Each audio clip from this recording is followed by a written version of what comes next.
And thank you very much for coming here today. It's an honor and privilege to have the opportunity to speak with you. Спасибо большое, что сегодня собрались здесь. Это честь, привилегия для меня. We're here about this book. Мы собрались обсудить мою новую книгу. And I think one question everybody asks me is, why did I write this book? Все задают мне вопрос, почему же я написал эту книгу? Earlier today, I had the opportunity to do a tour of the Museum of the 35th Battery. Сегодня мне посчастливилось посетить 35-ю батарею, побывал в музее. And one of the critical lessons that I took away from this tour is that history is important. Один из важнейших уроков, который я извлек из этой экскурсии, что история очень важна. And that if we forget our history, we forget who we are. Если мы забудем нашу историю, мы забудем, кто мы. This book is my history. Это моя история. Эта книга моя история. But it's also the history of my country. И это также история моей страны. It's the history of your country. И история вашей страны. It's a history of how America and Russia came together to work through very difficult problems. Это история о том, как Соединенные Штаты и Советский Союз на тот момент объединили усилия, чтобы решить очень сложный вопрос, сложную проблему. And today, when we take a look at the state of affairs between the United States and Russia, И сегодня мы поговорим об отношениях США и России. people say that they've never seen it this bad. Люди говорят, что никогда еще они не были настолько напряженными и плохими. Believe me, it used to be worse. Поверьте, было хуже. And people say, well, how can we get out of where we are today? How can we find a path to better relations? Люди спрашивают, как мы можем решить эту ситуацию, как нам найти путь из этой сложной ситуации. History matters. История очень важна. This is the story of how we did it. Это история о том, как у нас получилось. It's a story of a great success История большого успеха during a very difficult time. в очень сложное время. Why did I write this book? Почему я написала эту книгу? Because I wanted my daughter to know what her father did. Я хотела, чтобы моя дочь знала, чем занимался ее отец. I wanted my family to know what I did. И чтобы моя семья знала, чем я занимался. I wanted my fellow Americans to know not only what I did, but other Americans did. И я хотела, чтобы народ Америки, американцы знали, чем я занимался и чем занимались американцы в Советском Союзе. To make the world a safer place for us all. Чтобы мир стал более безопасным для всех. But this book isn't just about American history. Но книга не только об истории Америки. It's your history. Это ваша история. This is the history of Americans and Russians working together. История сотрудничества Америки и России. And we've forgotten it. И мы забыли об этом. To be honest, if I asked how many people in this room were familiar with the Intermediate Nuclear Forces Treaty, how many of you can honestly raise your hand? Если я спрошу, кто из здесь присутствующих знал о договоре о ядерном оружии, разоружении, поднимите руки. Ага, вот. Это 10 раз лучше, чем Америка. 10 раз лучше, чем в Америке, да? Because in America, they've forgotten about this. В Америке об этом забыли. And it's important that we never forget. Очень важно помнить. So that's why I wrote the book. Sorry. Поэтому я написал книгу. And that's why I'm here to discuss the book with you today. И сегодня с вами здесь хочу обсудить ее. Thank you again for coming. Спасибо еще раз, что собрались.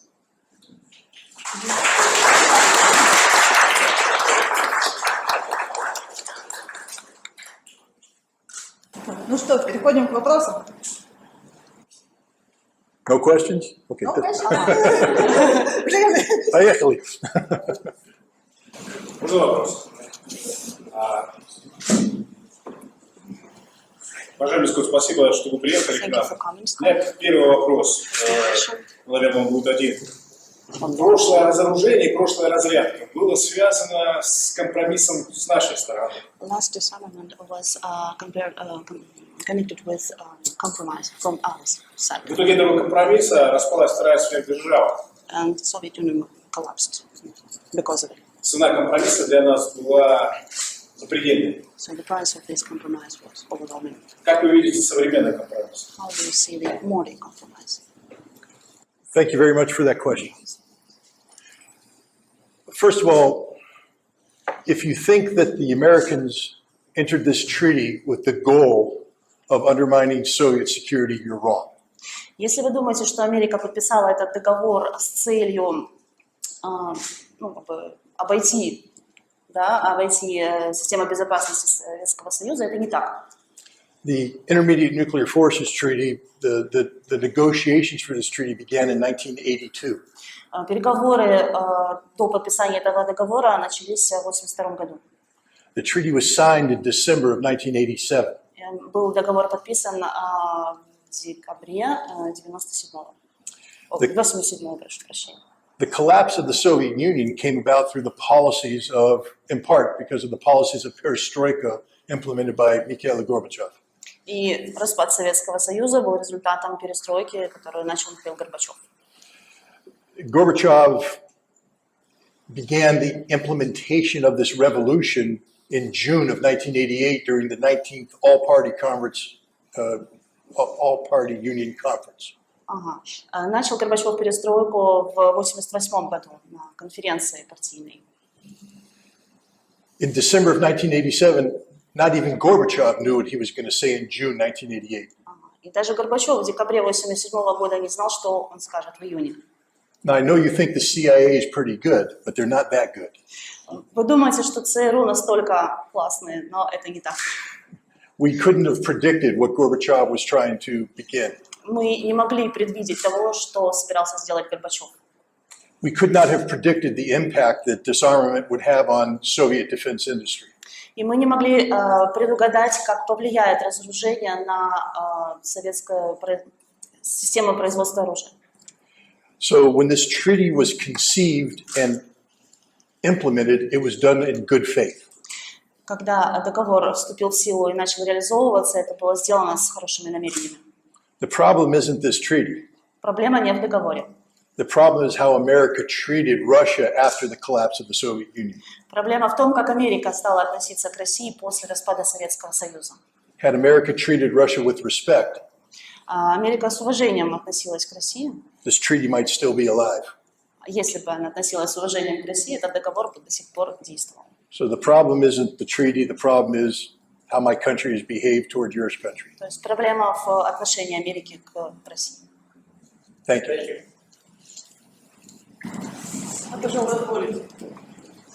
Спасибо большое за возможность пообщаться. У меня, собственно, два вопроса. Вы сказали, что это было сотрудничество. Период, когда достигался какие-то договоренности в контексте разоружения. Насколько здесь применимо слово сотрудничество? Это первый вопрос, первая часть. Потому что сотрудничество подразумевает паритет интересов. А второй вопрос, это насколько вы только что обозначили позицию Соединенных Штатов как позицию неуважения. Чем это может быть? Чем, на ваш взгляд, это обусловлено? С чем это связано? На чем основывается подобного рода или ваш тезис, или такое отношение? Thank you for your question.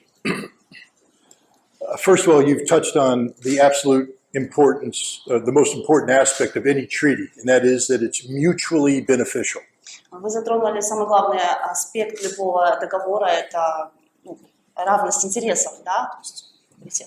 When this treaty was written and implemented, it was mutually beneficial. Когда договор подписывали и начали исполнять, он был благоприятным, полезным для обеих сторон. American inspectors like me came to the Soviet Union and inspected Soviet facilities. Американские инспекторы, я в том числе, приехали в Советский Союз и наблюдали за процессом на военных заводах. Soviet inspectors went to America and inspected American А facilities. советские инспекторы, соответственно, поехали в Америку и там наблюдали за производством. We destroyed Soviet missiles. Мы разрушали советские ракеты, And they destroyed our missiles. а они наши. And so the treaty was Поэтому mutually beneficial. интересы обеих сторон учитывались и были равны. The question you asked, though, is why did America not respect Russia? Вы хотите знать, почему Америка не уважает Россию? Understand, we didn't sign a treaty with Russia. We did not sign a treaty with Russia. Мы не подписывали договор с Россией.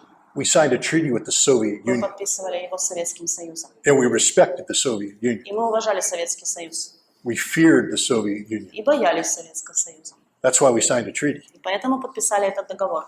Because if without the treaty, there could have been a real possibility of nuclear conflict. Если бы этот договор не был подписан, возможно, была бы ядерная война. Sometimes I joke with Americans, Шутка американская. but it's not a real joke. It's serious. Не на самом, в каждой шутке есть доля шутки. I say, when you meet me or other inspectors, shake my hand and buy me a beer.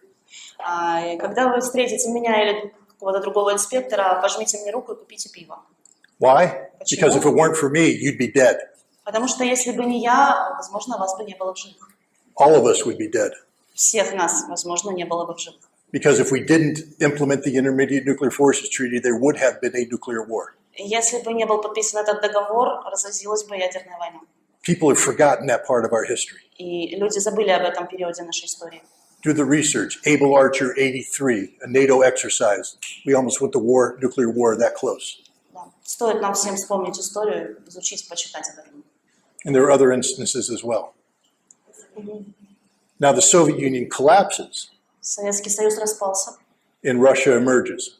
и появилась Россия. It changed the American perspective totally. Это полностью изменило мировоззрение американское. You see, we viewed Russia as a defeated enemy. Мы относились к России как к побежденному врагу. And our goal and objective was to keep Russia down. И главной целью было, чтобы так и продолжалось. And so arms control from that point on was not about mutually beneficial disarmament, but about sustaining American superiority over Russia. И договор был не о том, чтобы разоружить, да, не о разоружении, а о том, чтобы держать Россию в таком положении побежденной. I'll ask anybody here who was an adult during the 1990s, was it one of the worst times in your life? Хочу спросить тех, кто уже был взрослым в конце 90-х, разве это не самое ужасное время в вашей жизни? And the answer is yes, it was. Why? Because Почему? America sought to dominate you politically and exploit you economically. Америка старалась доминировать в политическом плане и использовать страну в экономическом плане. We liked Boris Yeltsin because he did whatever we asked him to do. Нам нравился Борис Ельцин, потому что он делал все, что мы говорили ему делать. That's not how a friend treats a friend. Это не дружба. Then Boris Yeltsin turned over power to somebody named Vladimir Putin. А потом Борис Ельцин передал бразды правления Владимиру Путину. Vladimir Putin wouldn't play that game anymore. А он не будет играть в такие игры. And we've resented Vladimir Putin in Russia ever since. И поэтому мы не любим Владимира Путина. С тех пор. Okay?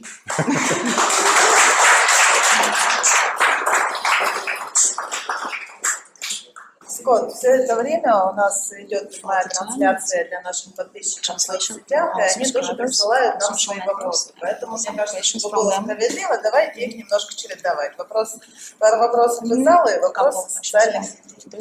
Вот, следующий вопрос. Добрый день. Учитывая распространенное сейчас на Западе мнение о решающей роли США и союзников в победе над гитлеровской Германией, как проходит в США чествование ветеранов Второй мировой войны? И какие меры социальной поддержки государство оказывает им? Спасибо. Okay. Veterans of the Second World War in America, are there any means of social support for them? And how are they honored today? Considering that the United States thinks that it won the war. Well, let's solve the question. You know, there was a famous American journalist named Tom Brokaw. Том Брока, известный американский журналист. He wrote a book called The Greatest Generation. Он написал книгу «Замечательное поколение». And it was a book about the men and women who served America during the Second World War. О мужчинах и женщинах, которые служили Соединенным Штатам во время Второй мировой войны. It was also a book about the American people during the Second World War. И об американском народе во время Второй мировой войны. And how we came together to fight the evils of Nazi Germany and Imperial Japan. Как мы сплотились, чтобы воевать с нацизмом с нацистской Германией и с Японией. Now, what's interesting about the history of American involvement in the Second World War is that when the war ended, if you asked Americans who played the dominant role in defeating Nazi Germany, the overwhelming number of Americans said the Soviet Union. Когда закончилась война, если вы сейчас спросите американцев, кто сыграл решающую роль в победе над нацизмом, то большинство американцев скажет, что Советский Союз. I mean, the reality is America suffered around 300,000 dead on both theaters against Germany and Japan. Около 300 тысяч погибших американцев было в той войне. You guys suffered more than that in the Battle of Stalingrad, in the Battle of Kursk, in the Battle of Leningrad. Any one of those battles, you lost more dead than we lost in the entire war. В любой битве под Сталинградом, под Курском и так далее вы потеряли больше людей, чем мы за всю войну. But we knew that back then. И тогда мы это знали, We respected that back и then. мы уважали это. But then the Cold War came, Но потом началась холодная война, and we revised the history. и мы пересмотрели историю, We erased the role the Soviet Union played, стерли с памяти роль Советского Союза and we enhanced the role that we played. и усилили свое значение в этой победе. But the problem is, once you start erasing history, modifying history, Но проблема в том, что как только вы начинаете стирать, переписывать историю, you erase the truth. вы стираете правду, уничтожаете правду. So you asked the question about, the person asked the question about how do we treat our veterans? Вопрос был о том, как мы чествуем ветеранов.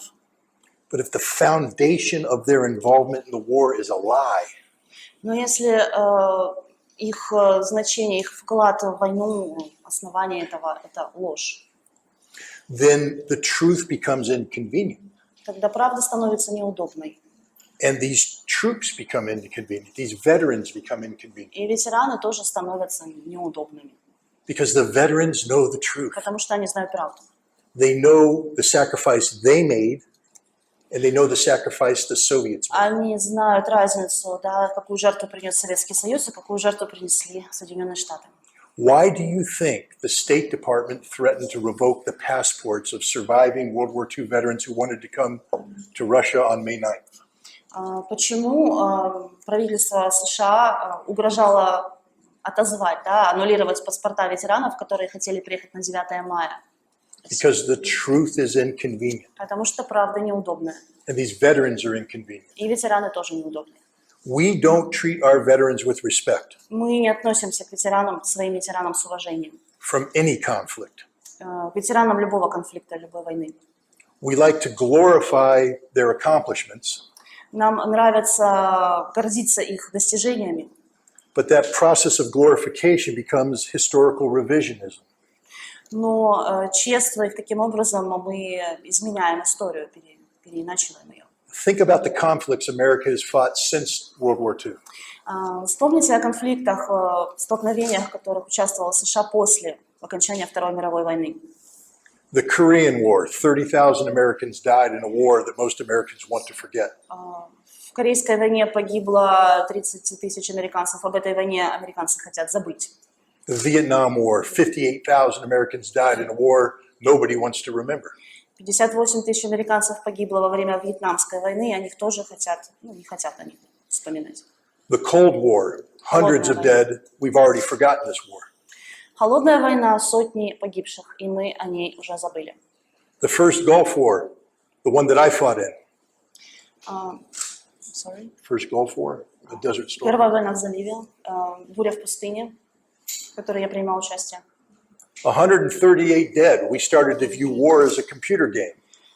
138 тысяч погибших. Мы начали эту войну, как будто это была компьютерная игра.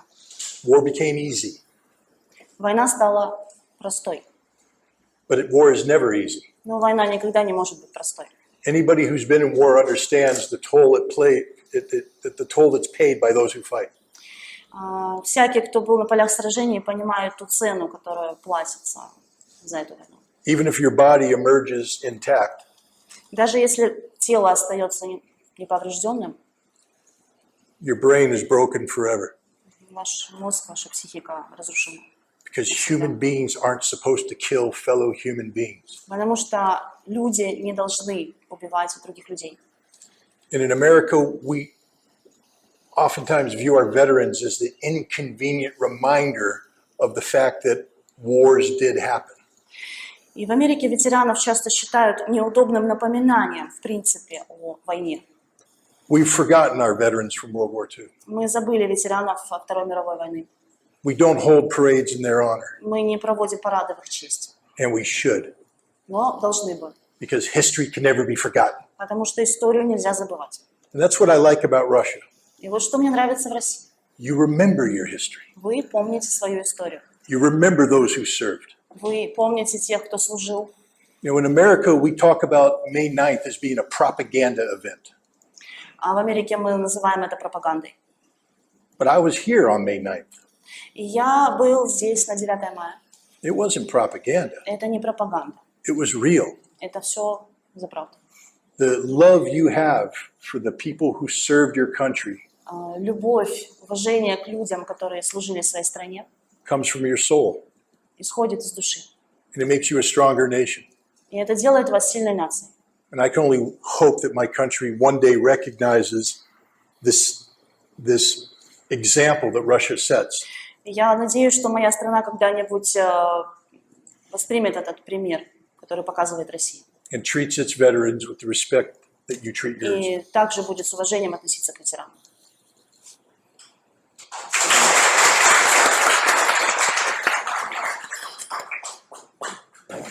Здравствуйте, уважаемый Скотт Hello, Риттер. Скотт Риттер.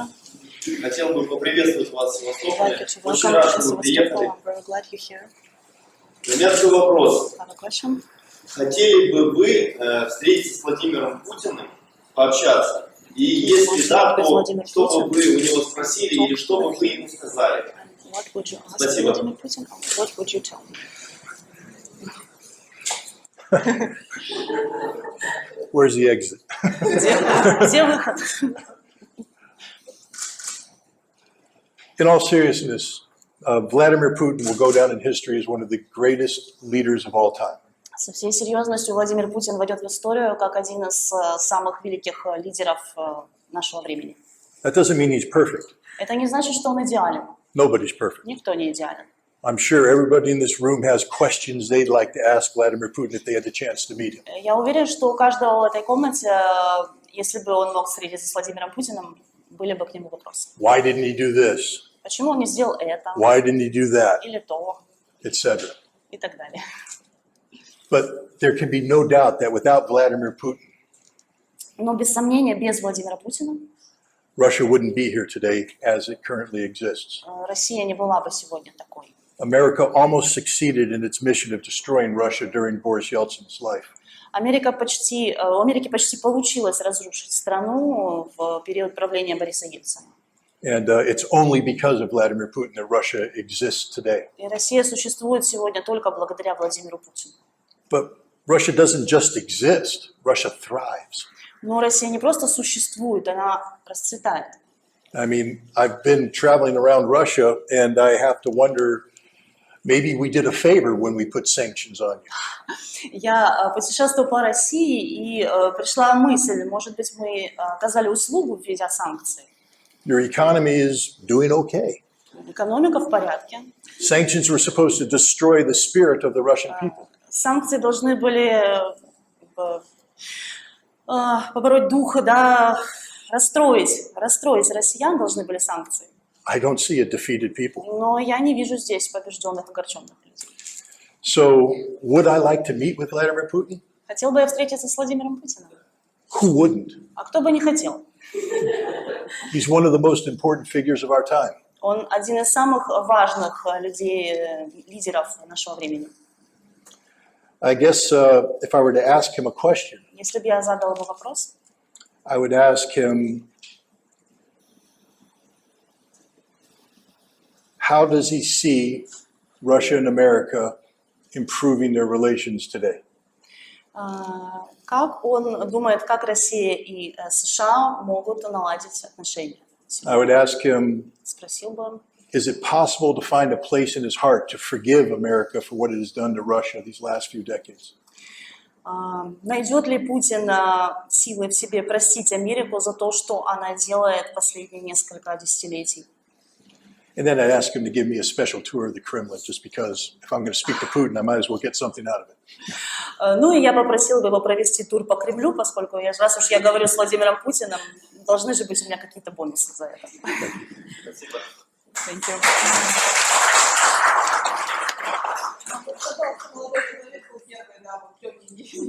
Я бы хотел спросить большое спасибо, что Thank you поехали. for coming. Современную геополитическую конфигурацию. Considering modern geopolitics, what perspectives do Russian Federation have, considering that а также существует угроза дефолта, как часто пишут. Какое вообще будущее может быть у геополитической системы? И может ли вообще произойти характер ремонта? what future can be in the geopolitical system of today? What the way of Russia, considering that in the US there is a confrontation between Democrats and conservatives? Thank you for your question. Спасибо за вопрос. First of all, I think that it would be very disrespectful of Russia, the Russian government, and the Russian people Будет неуважительно со стороны российского правительства и народа. to say that their future depended upon American politics. Будет неуважительно в отношению к российскому народу и правительству, что сказать, что их будущее зависит от политики США. In the United States, we have two main political parties, the Democratic Party and the Republican Party. В США у нас две основные партии, демократы и республиканцы. Neither of them are the friends of Russia. И ни одна из этих партий не хочет дружбы с Россией. I know there's a lot of Russians today that say, but the Republicans, they're turning against the war in Ukraine.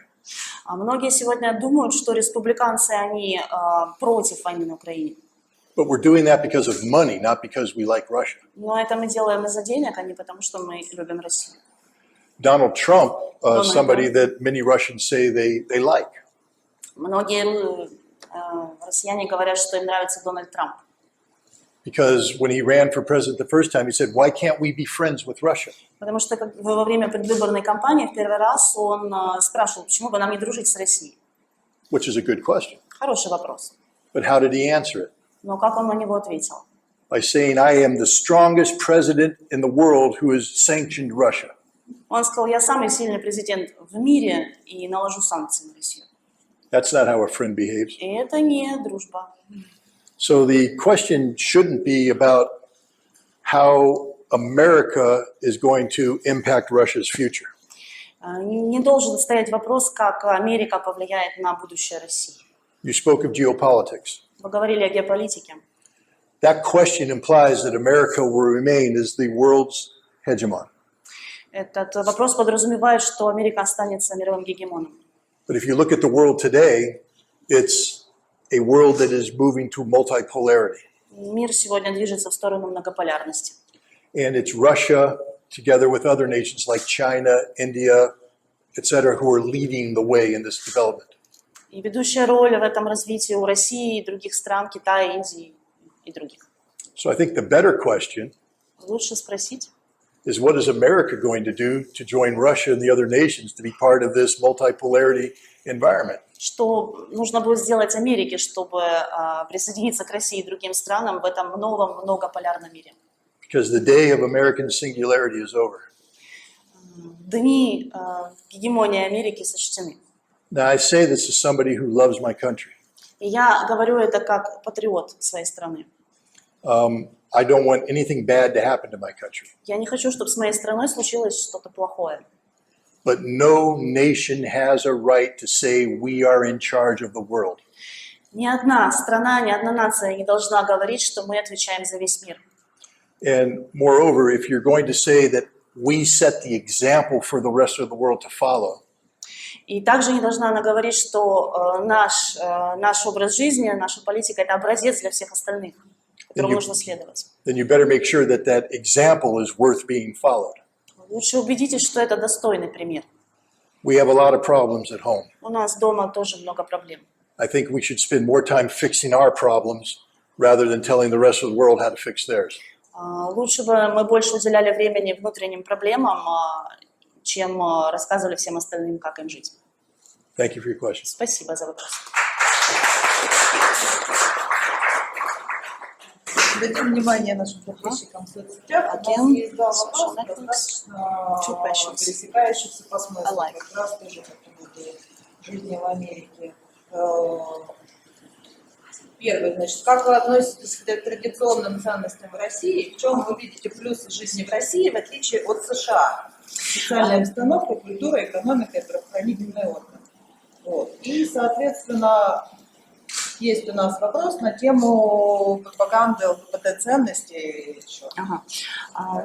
Можно, наверное, их объединить, мне кажется. В США есть сторонники традиционных ценностей, которым правительство навязывает ЛГБТ-идеологию, в том числе обязательную смену пола детям по их желанию. Считаете ли вы, что это считается одним из пунктов плана по ограничению рождаемости в США? Ну, то есть эти вопросы объединяются темой традиционных ценностей, да, и продвижением ЛГБТ-идеологии. Okay, so first question, what do you think about traditional values? And the second part is about LGBT propaganda in the US and the change of sex in the US. And do you think it's a major plan to decrease population, decrease children birth? You guys want to kill me. What do I think about traditional family values? Что я думаю о традиционных семейных ценностях? I'm a man. Я мужчина. I married a woman. Я женат на женщине. We've given birth to children. И She's given birth to children. Она родила детей. I will defend my family to the death. Я буду до самой смерти защищать свою семью.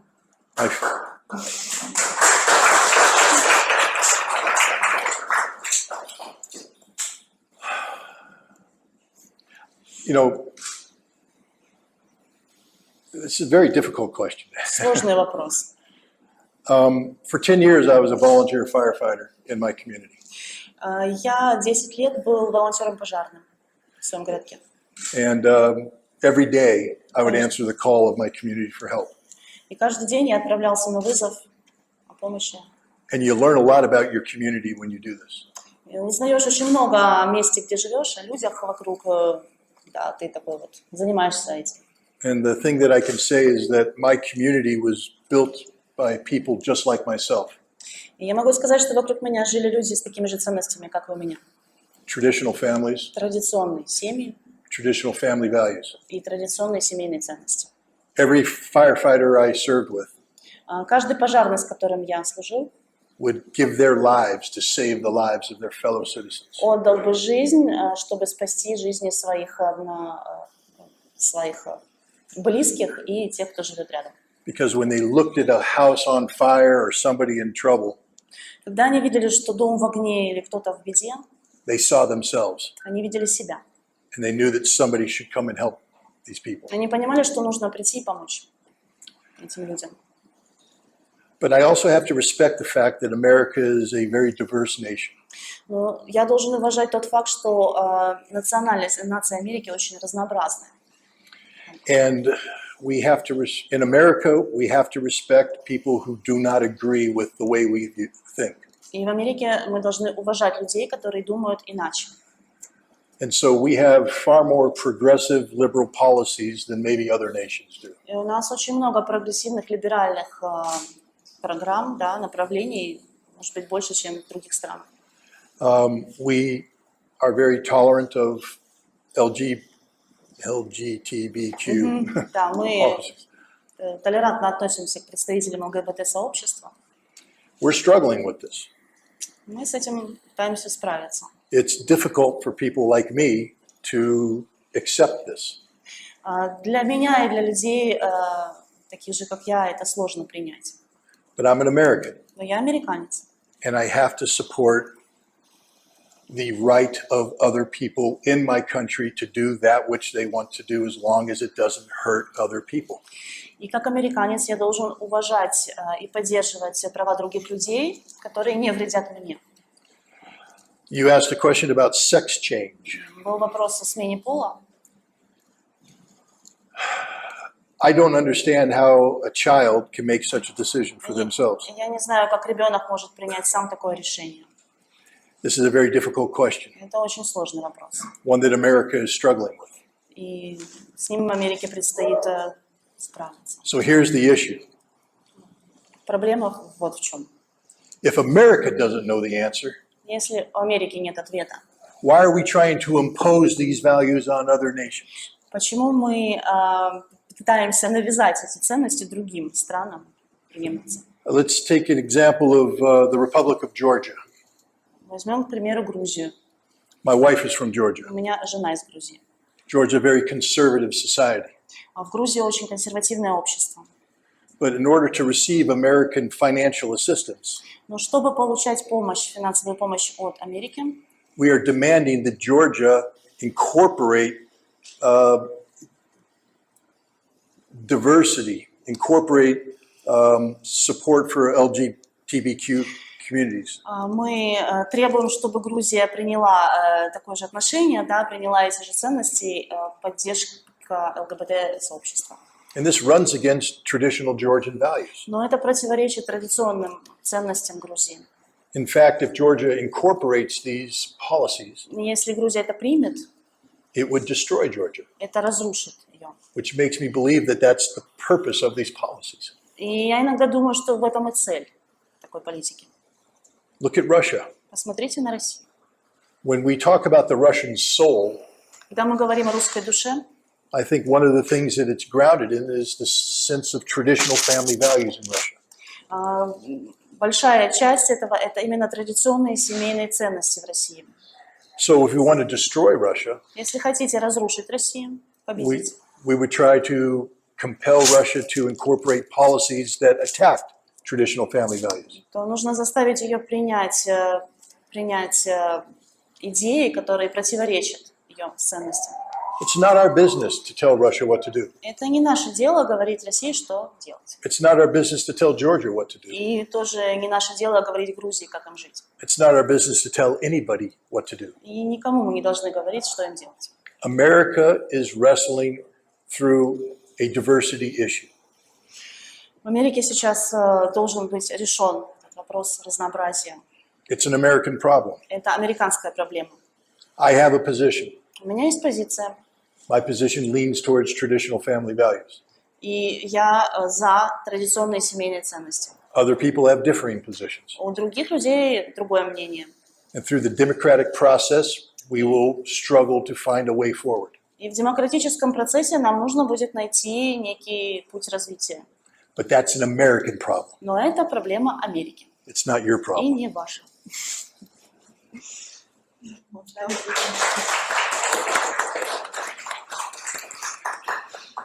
Я очень рад видеть вас Very happy to see в нашей аудитории. В открытых источниках из средств массовой информации пишут, что вы They write that you are intelligence пишут, officer что вы столкнулись с МИ-6. and you are А у нас в operating with России говорят, missions, что бывших British разведчиков не бывает. intelligence.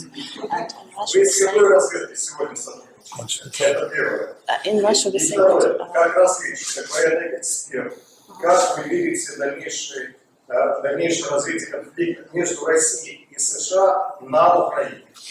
Okay, so you are intelligence officer, and in Russia we say that they can't be X, they are still. And what intelligence are you cooperating today with? And the second question is about how do you see the development of the conflict between Russia and the United States and Ukraine? Okay. You're right. Вы правы. I was an intelligence officer. Да, я служил в разведке. I was a pretty good intelligence officer, И too. очень был хорошим. In my book, I talk about getting 2 commendations from the director of the CIA. И в книге я рассказываю о встрече с директором ЦРУ, сотрудничестве. But understand this.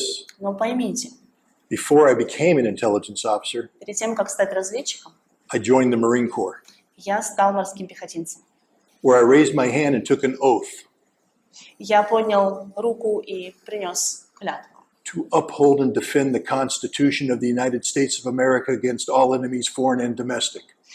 Защищать Конституцию Соединенных Штатов Америки от любых врагов, внутренних или внешних. I'm an American patriot first, Я прежде всего американский патриот, an intelligence officer second. а во вторую очередь уже разведчик. My number one priority is to defend the American people. И мой главный приоритет — защищать американский народ. What defines the American people? What defines the American people? Что определяет американцев? The Constitution. Конституция. It was Abraham Lincoln, a great American president, who said that this is government of the people, by the people, for the people. Великий американский президент Авраам Линкольн сказал, это правительство народа для народа. The Constitution begins with the words, we, the people of the United States, Конституция начинается со слов «мы, граждане Соединенных Штатов», in order to form a more perfect union. чтобы сформировать идеальный союз. Do you understand what that means? Понимаете, что это значит? That means we're in charge, Мы за все в ответе, not the government. не правительство. The government will never be in charge. А правительство не будет за все отвечать. They work for me. Они работают на нас, на меня. So when I do what I do, Когда я занимаюсь чем я занимаюсь, it's a defense of the values enshrined in the United States Constitution. это защита интересов и Конституции Соединенных Штатов. The First Amendment of this Constitution Первая поправка американской Конституции is freedom of speech. – это свобода слова. But it doesn't just mean that I get to speak freely. Но это не значит, что я могу свободно говорить просто. It means I must hold my government accountable for what they do in my name. Я должен быть, в общем, правительство должно отвечать за все, что делает для меня, во имя народа. Not should, not might, but must. Обязан просто отвечать. That's the job of every American. И в этом задача каждого американца. And so, yeah, I've heard the joke before, once an intelligence officer, always an intelligence Я officer. слышал шутку, что бывших разведчиков не бывает. There's some truth to that. Есть в этом правда. My brain's always working. Мой мозг все время работает. I was told that there's some people in Crimea who don't trust me И мне сказали, что в Крыму некоторые люди мне не доверяют. because I have this history. Ну, потому что у меня такое прошлое. I respect that. Я уважаю такую точку зрения. But I'm not here to collect intelligence. Но я здесь не для сбора данных. I'm here to do my patriotic duty Я здесь, чтобы выполнить свой патриотический долг. of serving as an American citizen diplomat, Я здесь как дипломат, американский гражданин, an ambassador of the American people, посланник американского народа. to try and improve relations between our countries, И я пытаюсь наладить отношения между нашими странами. because that's my job. Это моя работа, моя задача. Now, you asked about the war between Да, вы Ukraine спрашивали and о Russia. войне. And what is the role of America? Is that the question?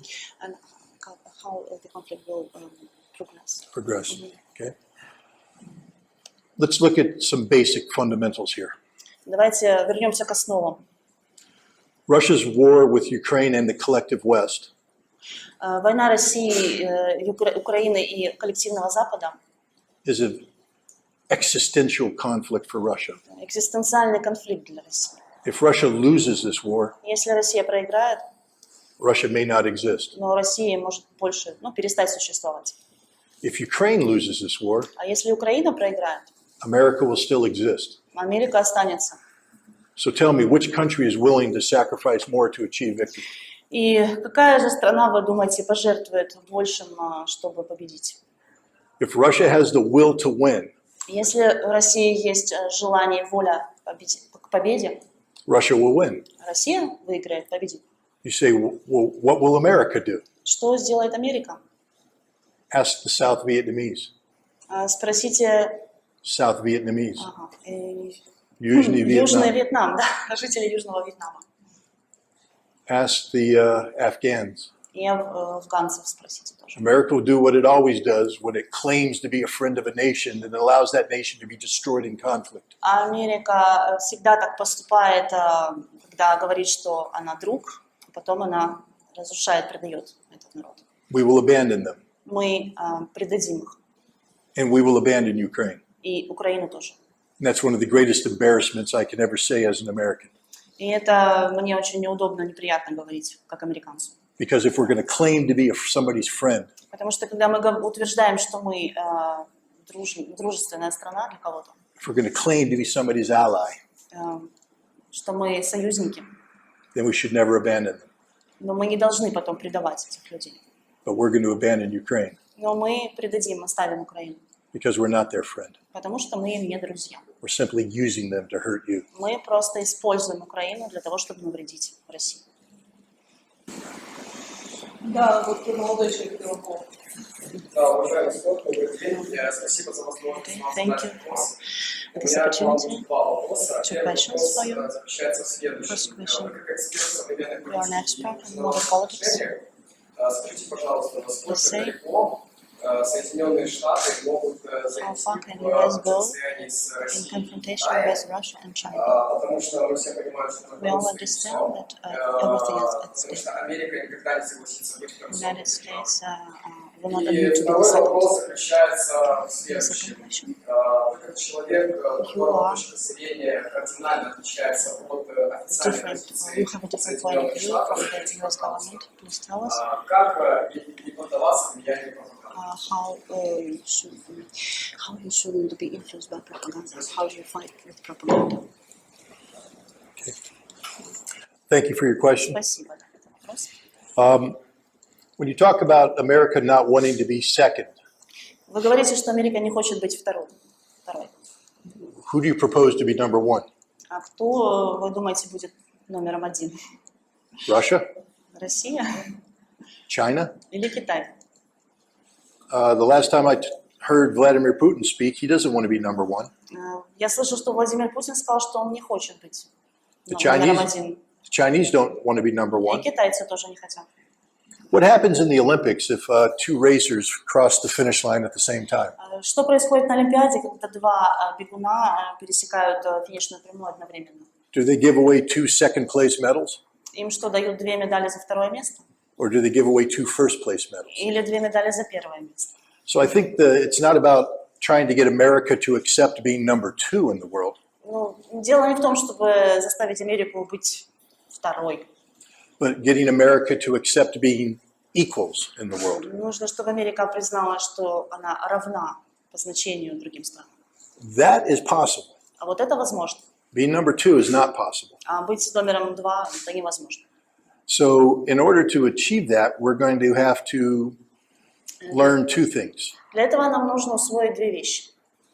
We're going to have to learn to live with the rest of the world on an equal basis. Нам нужно научиться жить на равных со всем остальным миром, быть на равных. And we're going to have to stop believing that we have a God-given right to rule the world. И нам нужно перестать верить в то, что у нас Богом даровано право управлять всем миром. That's it's going to be a difficult Это process, сложный процесс будет, but it's possible. но это возможно. What was the second part? Second part. Второй? Пожалуйста, повторите второй вопрос. У вас как человека с Oh, propaganda. Yeah. I oftentimes speak about empowering yourself with knowledge. Я часто говорю, что знание – сила. How you do that, I don't know. Не знаю, как вы будете. I don't know how much time you have available during the day. Не знаю, сколько у вас в день свободного времени. When I used to travel to London, England, Я как-то поехал в Лондон, every morning I'd wake up and go to breakfast, и каждое утро просыпался, шел на завтрак and I'd pick up 5 newspapers. и брал 5 газет. Each newspaper came from a different ideological perspective. И в каждой была разная идеология представлена. And I would read each newspaper. И я читал все эти газеты. They all covered the same stories, Они писали об одном и том же, but they covered them from a different perspective. но с разной точки зрения. And then after reading them, I would create my own perspective. И после того, как я все их читал, у меня складывалась моя точка зрения. I empowered myself with knowledge and information. Я получал знания, получал информацию. This takes a lot of time. И это занимает много времени. And I would imagine that in Russia, your life is as difficult as our life is in America. Ну и думаю, что ваша жизнь такая же сложная и занятая, как и у нас, американцев. Time is a precious commodity. Время очень ценный ценность большая. In the lead up to the Iraq War, I would have discussions with my friends, and they would get frustrated with me. Во время войны в Ираке я беседовала с друзьями, они меня не понимали. Because I would accuse them of being ignorant about the possibility of a war with Iraq. Я им рассказывала о возможности войны в Ираке, а они об этом не думали, не понимали, потому что у них не было достаточно знаний и информации. But they, Scott, that's not fair. We don't do this full time. We have jobs. We have to get up in the morning. We have to go to work. We come home. We have families. We don't have the time to learn like you have. Скотт, так нечестно. У нас нет так много времени, как у тебя, чтобы все это изучать, читать. У нас есть работа, обязанности, дом. Нам некогда. Now, these are my friends. Но это мои друзья. I don't want to have a problem with them. Не хочу с ними ругаться. So on Monday night, we would go to a bar. We would watch American football. И мы ходили с ними в бары и смотрели американский футбол вместе. Because that's what friends do. Ну, так поступают друзья. We pop a couple cold beers, Открывали по бутылочке пива order up some pizza, и заказывали пиццу. and watch the game. И смотрели игру. But then during the game, Но во время игры, they knew the statistic of every player on the field. и во время игры оказывалось, что они знали статистику каждого игрока. They knew what would happen in any given situation. И они знали, что произойдет в каждой ситуации. The amount of knowledge they had about the game and the players was unbelievable. Они просто очень много знали и об игре, и о каждом конкретном игроке. And I asked them, how do you know so much? И я спросила, откуда вы столько знаете? They said, well, we read the sports pages, we do the research. Мы читаем спортивные страницы газет, So I изучаем said, вопросы. so I said, football is important in American lives. А я говорю, что же футбол важнее, чем жизнь в Америке. You're willing to study football, but you're not willing to study a war. То есть о футболе вы хотите читать, а о войне, получается, вам некогда. Propaganda is a matter of priorities. Пропаганда – вопрос приоритетов. If you allow a little bit of time to study the issue, Если вы уделите даже немного времени, чтобы изучить вопрос, you become prisoner of the sources you use. если вы не уделите, вернее, I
voted for him again in 1983 or 83, I и think. второй раз тоже голосовал за Рональда Рейгана. I voted for George Herbert Walker Bush. За Джорджа Буша. I voted for, no, Herbert Walker, the father, 41. Джордж Буш старший.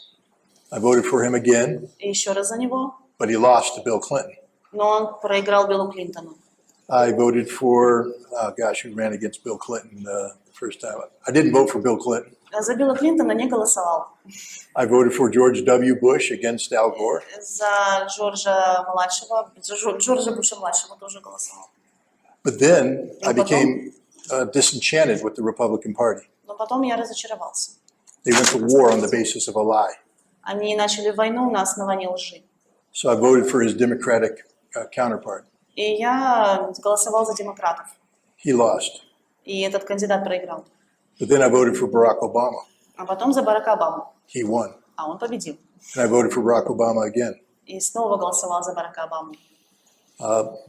Then I voted for Donald Trump И потом голосовал за Дональда Трампа. because I hate Joe Biden. Потому что ненавижу Джо Байдена. If you know anything about my history, Joe Biden and I are not friends. Мы с Джо Байденом не поладили. And I don't know how I'm going to vote in this next election. Не знаю пока, как буду голосовать на следующих выборах. because I'm not happy with either candidate. Мне не нравится ни тот, ни другой кандидат. It's an embarrassment to me that America, a nation of 320 plus million people, Позор, что страна с таким огромным населением, can only give us choices of Joe Biden or Donald Trump. и на выбор предлагаются только эти два кандидата, Джо Байден и We Дональд have to do Трамп. better. Ну, just Нужно как раз вопрос лучшего. из наших сетей. Another question. Спрашиваю, как вы думаете, кто будет What do you участвовать в предстоящих выборах США и кто победит? То есть Who will допускаете win ли the вы next election in the United возникновение States? каких-то еще фигур вот за это время, кроме Байдена и Трампа? Do you think there will be a third candidate appear? I hope there will be a third candidate. Надеюсь, что появится третий кандидат. I'm Роберт encouraged. Кеннеди младший, что вы думаете? Что?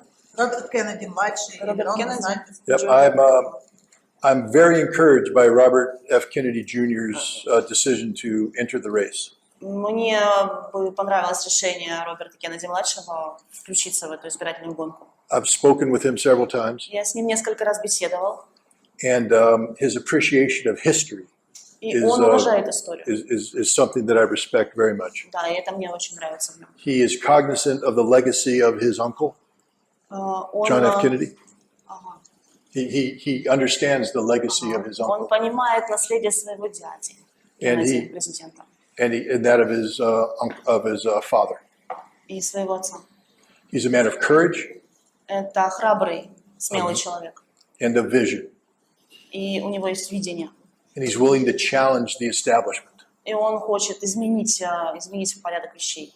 So I can only hope that his candidacy gains support, И я очень надеюсь, что он сможет получить поддержку, because to be honest, I don't see how America can succeed in the coming years if we choose Joe Biden or Donald Trump. И, в общем, я не знаю, как Америка будет жить, если мы выберем Джо Байдена или Дональда Трампа.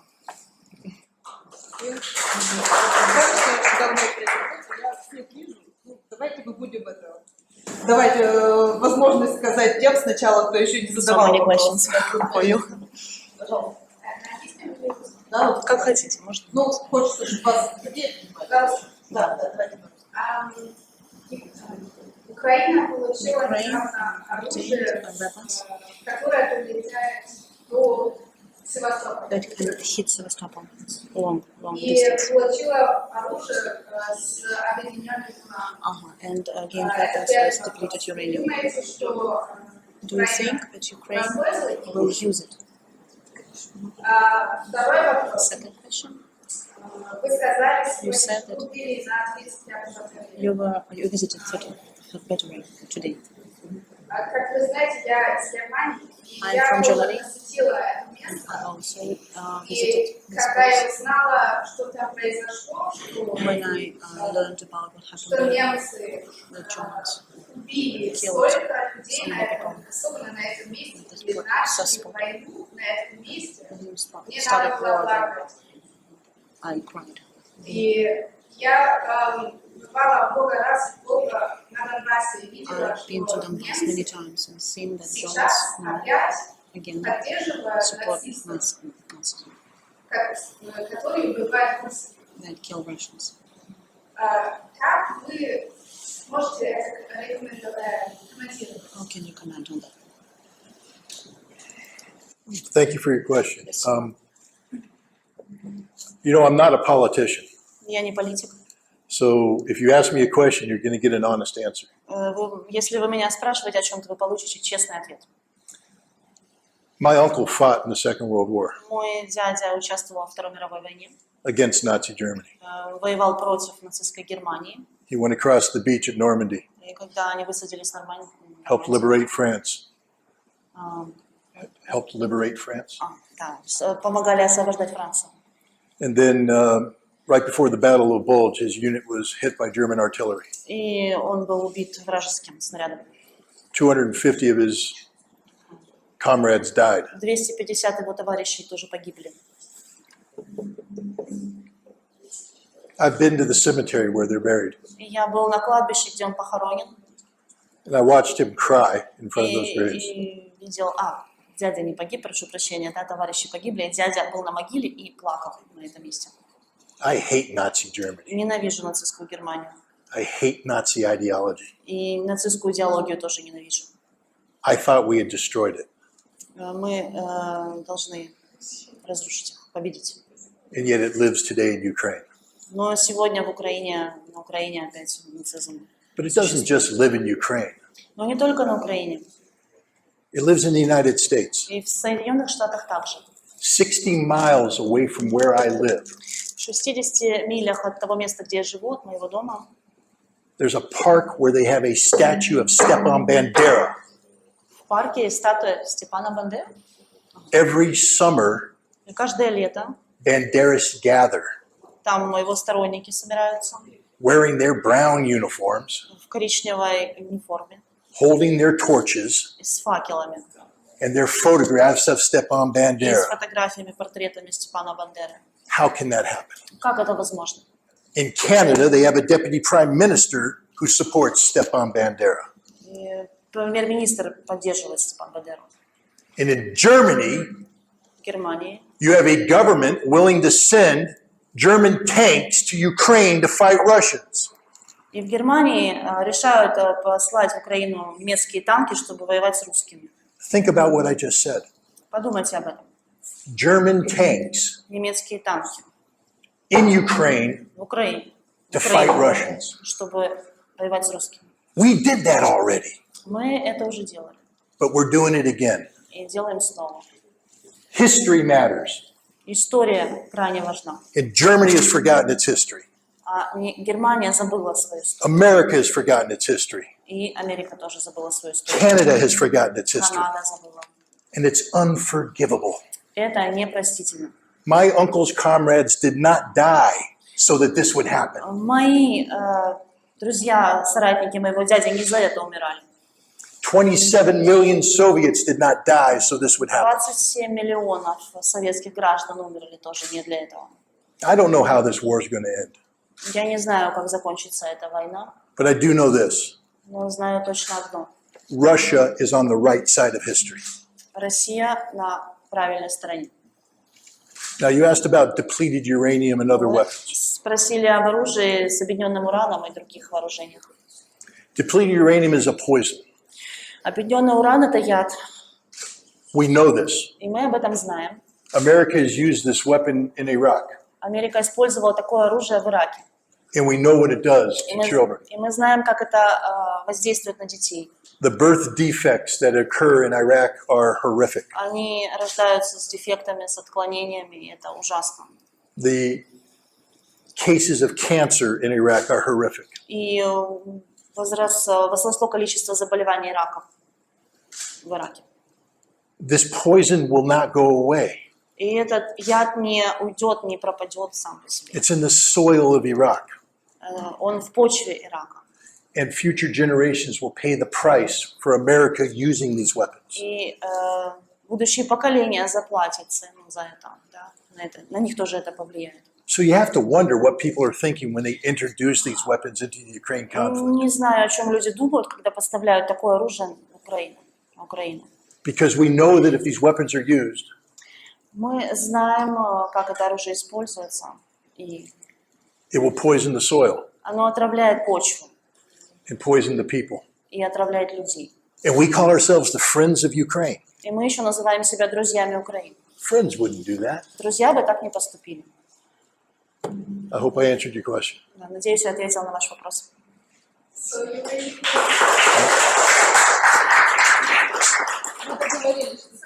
think that Nazi Germany wasn't defeated, it's still there, or it's there again?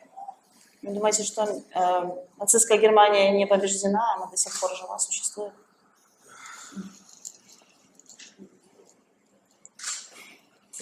I'll say this. Вот что скажу. The Ukrainian government put a destroyed Russian tank outside the Reichstag. Украинское правительство может разрушить российские танки, уничтожить. In order to send the message that we are defeating Russia. И послать всем месседж, да, мы побеждаем Россию. The people of Berlin Люди в Берлине covered that tank in flowers. этот танк украсили цветами, Because they know their history. потому что они помнят историю. And I believe the German people know their history. И я уверен, что народ Германии также помнит историю. The German government can't be explained, cannot be justified.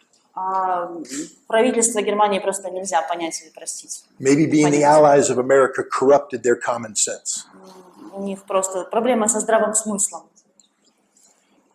But I have to believe that the German people will not allow Nazi ideology to take hold in Germany again. Я надеюсь, что народ Германии не позволит нацистской идеологии снова завладеть умами.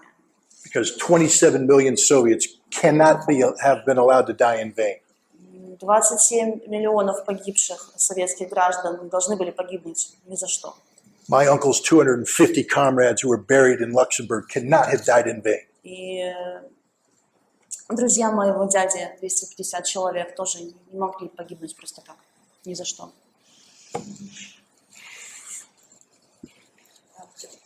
Пожалуйста, давайте за вами такой человек, сделай рубашечки, да. Я хотел вас спросить относительно американской идентичности. Saboteur. About American identity. Вы много сказали о тех проблемах, Talk a lot about problems that were previously described by American and Russian И experts, как вы other считаете, experts. какую роль в картине американской своей идентичности сейчас играет в взаимоотношениях между Россией и Соединенными Штатами? What do you think the role is that Americans lost their identity? What role it plays in the American-Russian relationship? And what identity Выберут американцы? American may choose? Глобализм или все-таки Globalism возвращение к or своим return to традиционным their ценностям? traditional values? Спасибо. Thank you.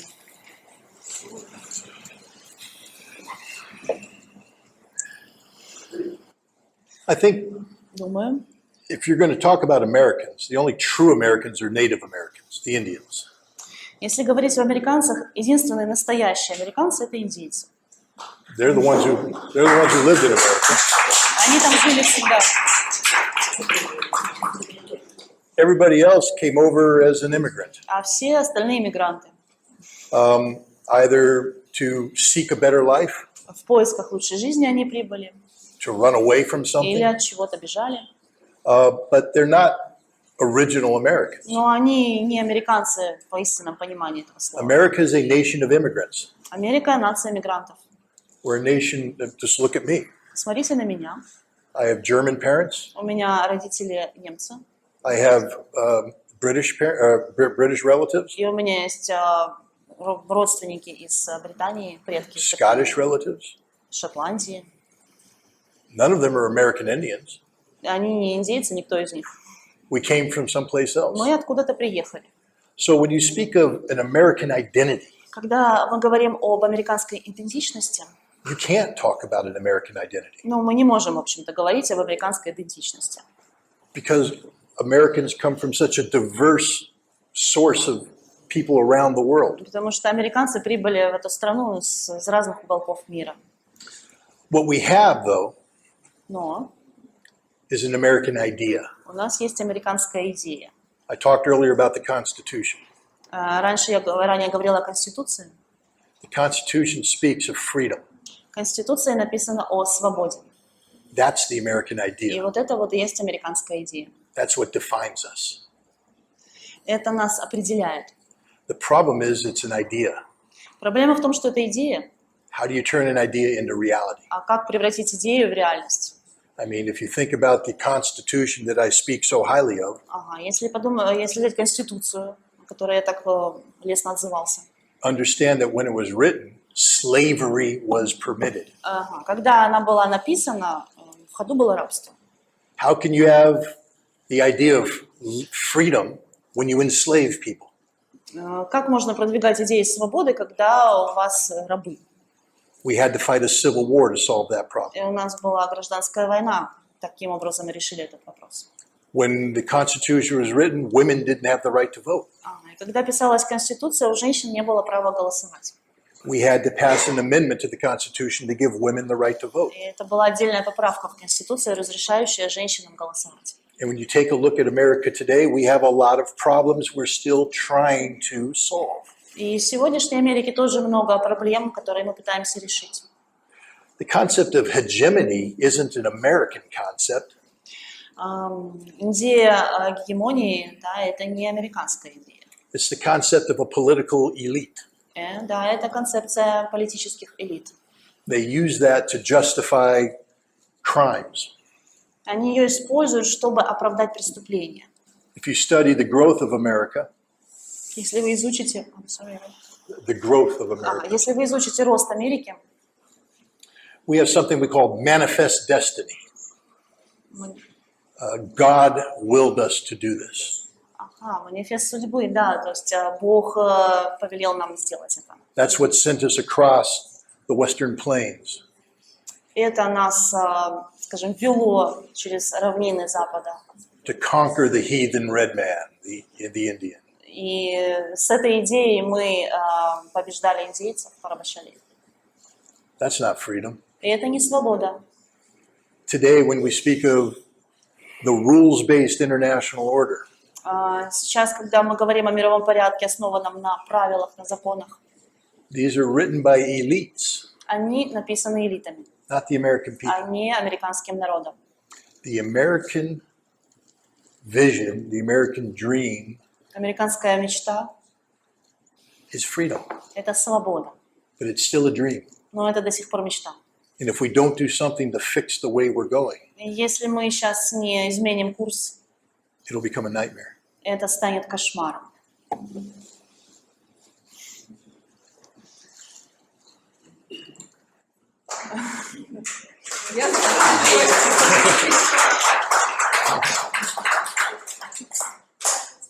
Здравствуйте.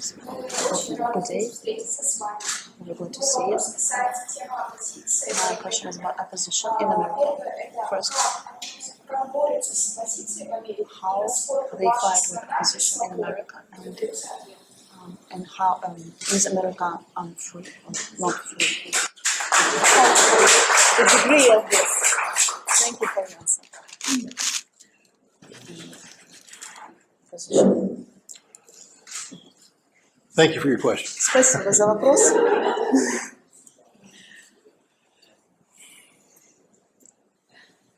I spoke earlier about the First Amendment to the Constitution, free speech. Уже упоминал первую поправку Конституции, свобода слова. But it's not free. Но это не так, это неправда.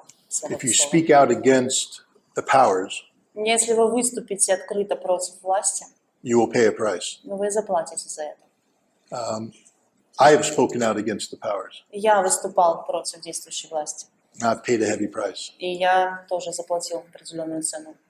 Somebody asked me, once an intelligence officer, always an intelligence officer. Мне говорили, что офицер разведки не может быть бывшим офицером разведки. That's not necessarily true. Это не обязательно так.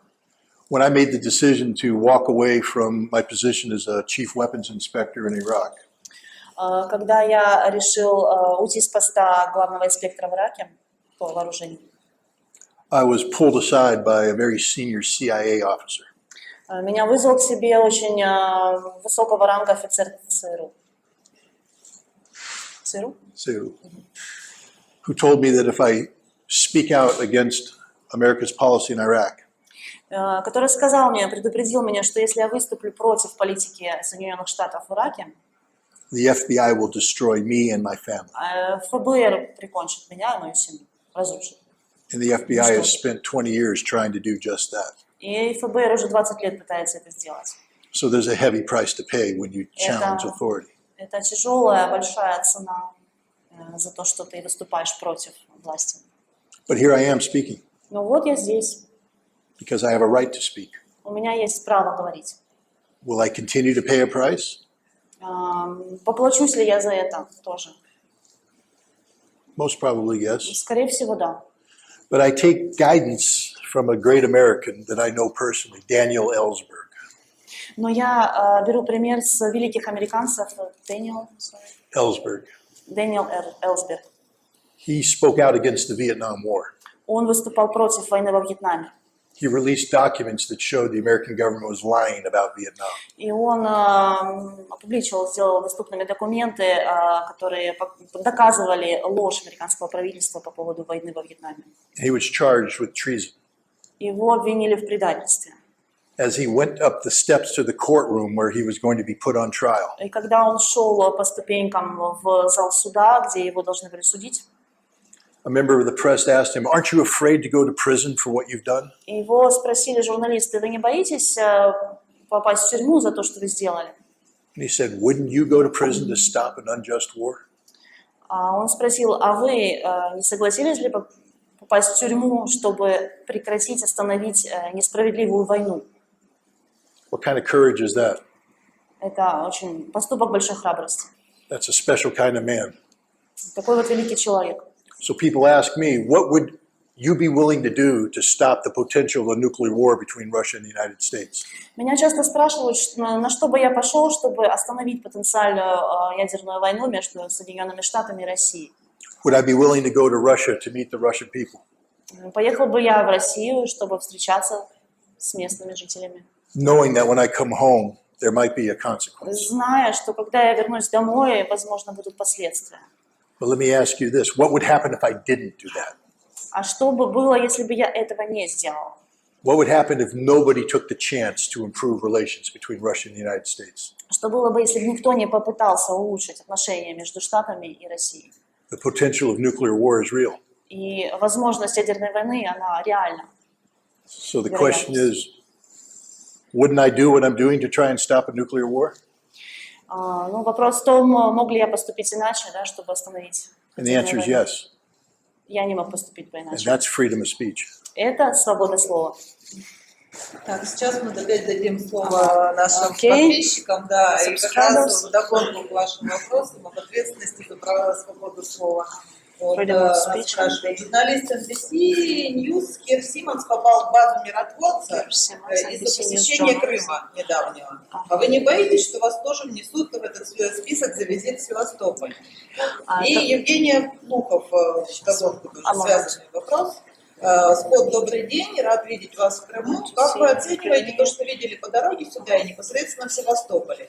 Нет ли у вас желания получить наше гражданство российское и переехать сюда? Вспоминая, какие обвинения вам предъявляли дома, чтобы очернить ваше имя, не хотите ли вы оставить место и людей, которые превратились в США за последние 50 лет? Okay, the first question is, NBC journalist who was put in the Mirotvorets database, Ukraine database of enemies. Database. For visiting Crimea, aren't you afraid to be on that list also for visiting Sevastopol? That's the first question. And the second question, what have you seen in Crimea now, and don't you consider to obtain Russian citizenship? No. I'll answer the second part first. На второй вопрос отвечу. I'm an American. Я американец I'm a patriotic и American. патриот своей страны, I serve my country. и я служу своей стране I serve my people. и моим людям, моему народу. Sometimes people listen to my criticism of the country Иногда люди слышат, что я критикую правительство своей страны and think that means I don't love my country. и думают, что я свою страну не люблю. That's not true. Но это неправда. I love my country. Я люблю свою страну. Therefore, I'm critical of policies carried out by my government that hurt my country. И я критикую правительство, которое вредит моей стране. I appreciate everybody in Russia who thinks that I'm doing something good. И я очень рад, что есть люди в России, которые думают, что я делаю что-то нужное, полезное, важное. But I wouldn't be the man that I am Но я не был бы собой, if I ran away from trouble. если бы я убежал от проблем. Never forget my resume. Не забывайте о моем резюме. Я морская пехотинец. Marines don't run. Морские пехотинцы не убегают. So I will stay in America, but I will continue to be the friends of Russia. Я останусь жить в Америке, но буду другом России. Now you asked a question about the hit list. Mirotvorets. Да. За Миротворец. посещение Крыма. For visiting Crimea. I'm already on the list. Я уже в списке миротворцев. I've been on the list for more than a year. Уже год. With all due respect to these newcomers, the Zelensky government has named me the #1 propaganda threat. Ага. Правительство Зеленского объявило меня номером один угрозой пропагандистом, в общем, главным пропагандистом.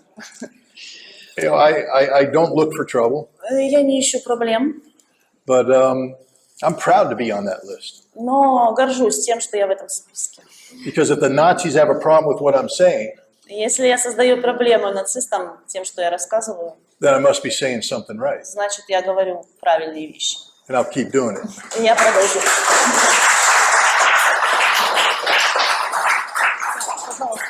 В лиловом галстуке. Вот, большое спасибо за вашу юридическую позицию, которая, как мы уже поняли, выражает вам определенную проблему. Но у меня вопрос из более давней истории. Вот, как патриот США, можете прокомментировать? Когда в Европе наполеоновские войны, британский экспедиционный корпус сжег город Вашингтон. Через 40 лет британский экспедиционный корпус высадился здесь, и практически полностью без длительной осады был уничтожен город Севастополь. Не пора ли патриотам России объединяться? Many years later, it goes to the second answer. Is it the time for veterans of US and Russia to combine, to be friends? I don't understand. Historical question here. Does he want to burn down Washington, D.C.? Yeah, no, not Washington, D.C. It's in Europe during the Poland War. British troops burned a city named Washington, that's my capital. Okay, yes, and then they burned Sevastopol during the war. So don't you think that America and Russia should be on one side, patriots of both countries? According to the history, and I keep bringing up history because it's important, Утверждаю, что история очень важна. during the American Civil War, Во время гражданской войны в США it was the Russian fleet and only the Russian fleet who came to the assistance of the Union. русский флот пришел на помощь союзникам, Came to the assistance of the North. северу.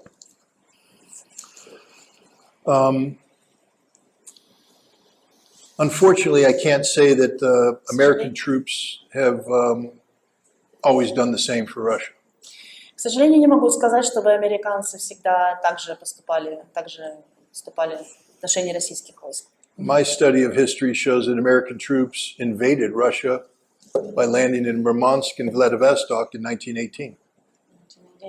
Я изучала историю, знаю, что американские войска вторглись в Россию в Владивостоке в начале 20 века. But we fought side by side during World War II. Но во время Второй мировой войны мы сражались плечом к плечу. In the greatest conflict in modern history. Это один из самых крупных конфликтов в современной истории. I believe that Americans and Russians can serve side by side in the future. Я верю, что русские и американцы могут служить вместе в будущем. In the service of world peace. Для мира во всем мире. But it has to be done as equals. Но они должны быть на равных. America cannot view itself as being Russia's superior. Америка не должна думать, что она превосходит Россию. And I don't believe Russia will ever allow itself to be viewed as America's inferior. Ну и я думаю, что Россия не позволит себе такого отношения. So here comes the problem. You use the word patriots. И вот проблема в том, в использовании слова «патриот».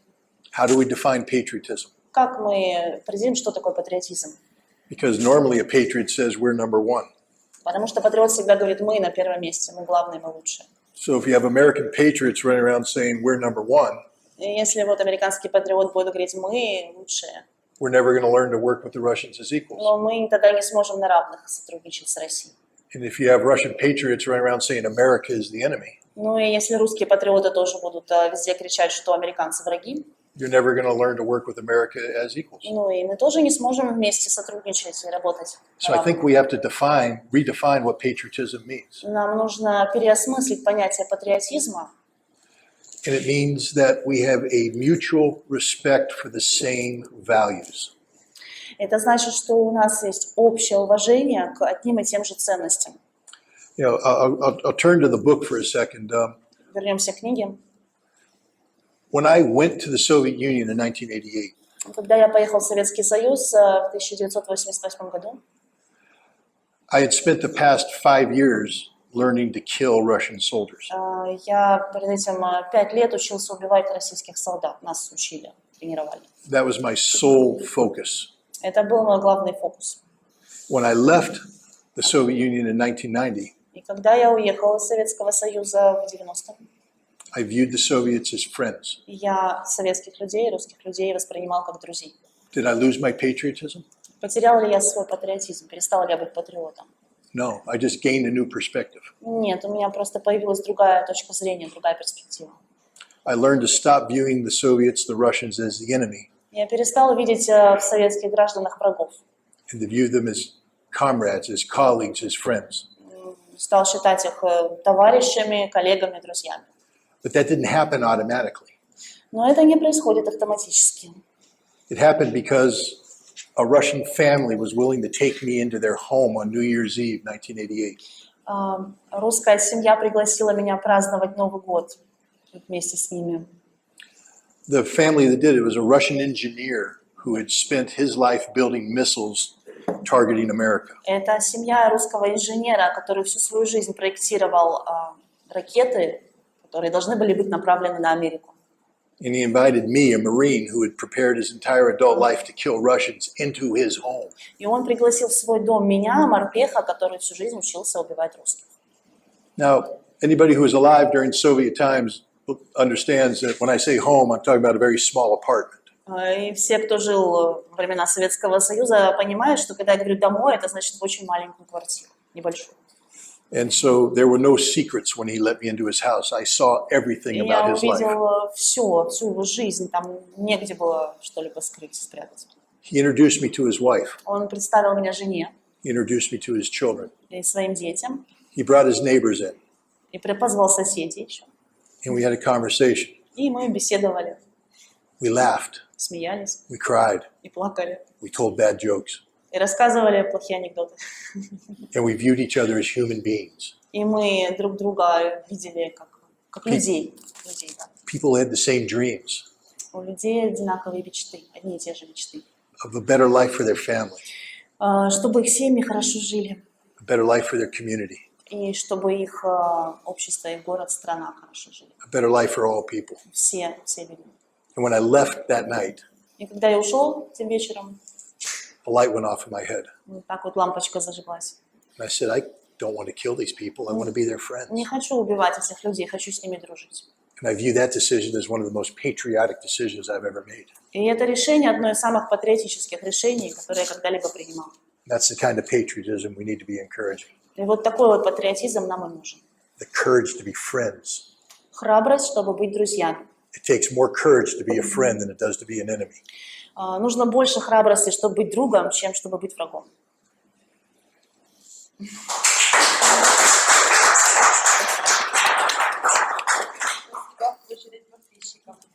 Виолетта Андреенко.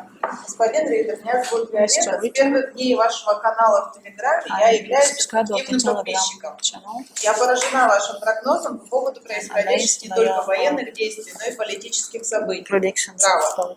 Скажите, пожалуйста, это у вас дар предвидения или опыт вашей работы плюс тонкое понимание и анализ тактических событий? Мой сын с сентября 2002 года находится за ленточкой. Зовут его Кирилл. Пожелайте ему, пожалуйста, и ребятам удачи. Благодарю вас. So I'm a subscriber of your channel, and I'm amazed how exactly you predict the events. Is it your experience, or you have a certain gift? And the second part is that my son Kirill is in Ukraine fighting as well. Please wish him tell some good words for him. Well, first of all, I'll start with the easy part. Akryl is his name? Akryl? Кирилл. Kirill. Кирилл. Look, I wish Kirill, I wish Vladislav, I wish Igor, I wish all Russian soldiers, I wish all Ukrainian soldiers a long life. Желаю Кириллу, Владиславу, Игорю, всем русским солдатам и украинским солдатам, чтобы они долго жили. And the best way for them to ensure they have a long life is for this war to end. Для этого нужно, чтобы война закончилась. But this war is a war between good and evil. Это война добра и зла. No one should have any illusions about this. И не нужно питать иллюзий на этот счет. The Ukrainian government, as it's currently formed, Современное украинское правительство has embraced the ideology of Stepan Bandera. переняло идеологию Степана Бандеры. And Bandera is an inherently evil individual. И он зло, олицетворение зла, Степан Бандера. So what Kirill, Ivan, Кирилл, Sergei, and the other Сергей, Russian soldiers are doing другие русские солдаты, то, что они делают сейчас, is not only a service to Russia, они не только служат but своей a стране, service to the world. они служат на благо всему миру. I wish I could guarantee Kirill's safety. Хотел бы я гарантировать безопасность Кириллу. You can't. This is war. Он пошел Но туда не за безопасностью, он пошел he туда didn't защищать свою went страну. there for safety, he went there to protect his country. And I wish him the greatest success. Я желаю ему успеха. Now, you asked about my predictions. Вы спросили о том, как я предсказываю события. Once an intelligence officer, always an intelligence officer. Вот разведывательное прошлое тут помогает. I have some experience in conflict. У меня есть опыт конфликтов, войн, ну, знания о них. One of the most, in terms of relevance, the most relevant experience to what's going on today Наиболее похожий на сегодняшний конфликт опыт is a period of time between October and December of 1990. это период от октября до декабря 1990 года, Where I was given the responsibility of planning attack strategies against Iraq. И в то время я планировал стратегию нападения на Ирак. We had a giant supercomputer we called Janus, Janus. У нас был большой суперкомпьютер, который мы называли Janus. And I would program this computer Я программировал этот компьютер, to do simulations of conflict. симуляции на этом компьютере программировал, симуляции конфликтов. And we programmed this computer with a tremendous amount of data, Мы загрузили туда очень много данных, including artillery effects, morale, logistics, command and control, the whole aspect of war. все детали вооружения, логистики, все аспекты военных действий. And then we would run the simulations. Запустили симуляцию, And early on, the results were unrealistic. и результаты были нереалистичными. So we'd have to modify the inputs. Нужно было модифицировать вводные данные. And I did this 7 days a week for 3 months straight, И я это делал 7 дней в неделю, целых 3 месяца этим занимался. trying to predict the best place for the Marine forces to attack. Постарался предсказать, в каком же месте лучше всего атаковать морской пехоте. I came up with a final simulation, И вот итоговая симуляция. and it was turned over to the Marine commanders. И я ее представила командованию морской пехоты. And the war unfolded exactly the way I predicted. И военные действия так и разворачивались, как я предсказал. Now, I'm saying that not to pat myself on the back, И это я не хвастаюсь, but to say that the program that I came up with was an accurate one. хочу сказать, что программа, которая получилась, была очень точной. So people ask me, how do you come up with the predictions of the battlefield results in Ukraine? Меня спрашивают, как я предсказываю, как разворачиваются события на Украине. It's because my brain has been programmed to incorporate all of this data. Потому что у меня мозг запрограммирован собирать все эти данные. But I'm a prisoner of the data that's available. Но я заложник тех данных, которые доступны. I don't have access to secret У information меня anymore. нет доступа к секретной информации, I have access to the same information everybody has. только к открытым источникам. I just use it differently. Я просто использую ее по-другому. But understand that that process only talks about military outcomes. Но это касается только военных результатов. War is an extension of politics by other means. Война – это продолжение политических решений. Да. So ultimately, this is the question of who's going to win isn't a military question, but a political question. Ага, то есть вопрос о том, кто победит, лежит не в военной плоскости, а в политическом. And I don't have a computer program to tell me how the Kremlin's thinking. Но и у меня нет компьютерной программы, чтобы понять, как думает Кремль. I don't have a computer program that tells me how the Pentagon's thinking. И как думает Пентагон, я тоже не могу понять. Знать. And those are the weak parts of my assessment. Ага, это слабые места при прогнозах.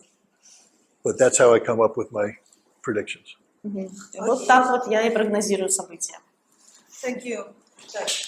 Уважаемые друзья, к сожалению, я не могу закругляться, потому что в 15 запланирован подход к СМИ, да, и они нас будут ждать, поэтому я предполагаю, что кто-то захочет взять автограф или там сделать фото, и поэтому у нас осталось с вами буквально 13 минут. Скотт, может быть, вам показался особенно интересным какой-то вопрос, что вы захотите подарить свою книгу с автографом, выбрать этого человека?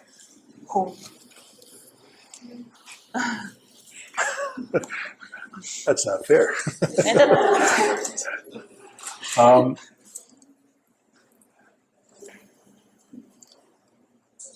I will say that for me, the most interesting question, because it required me to reflect on who I am as an American. Самый интересный вопрос для меня был тот, который заставил меня подумать, кто я как американец. Was the question that challenged me on the issue of what the American ideal is. Вопрос об американской идентичности. So I would reward it for that. Thank you very much.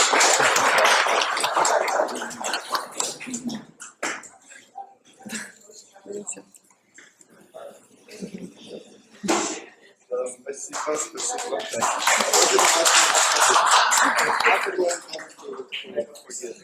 Do you want me to sign it?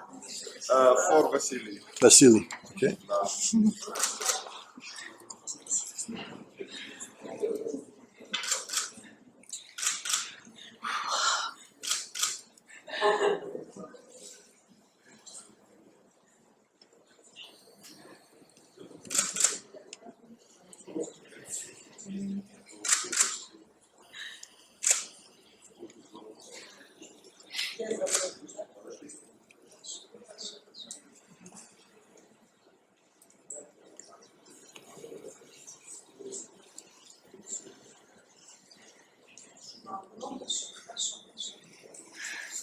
Спасибо.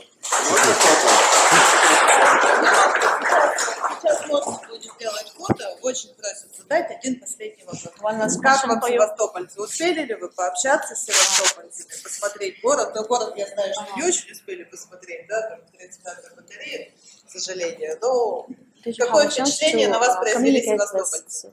People of Sevastopol, and what impression The most extensive contact I've had with the people of Sevastopol is here right now. Вот здесь у меня произошел самый тесный контакт с жителями Севастополя. The questions have been fantastic. Очень интересные, фантастические просто вопросы. The reception has been fantastic. Фантастический прием. And if this is an example of the hospitality of and the soul of Sevastopol, Если это пример гостеприимства и души Севастополя, you are a people and a city that has much to be proud of. вы люди и город, которым есть чем гордиться. Thank you very much. Спасибо огромное.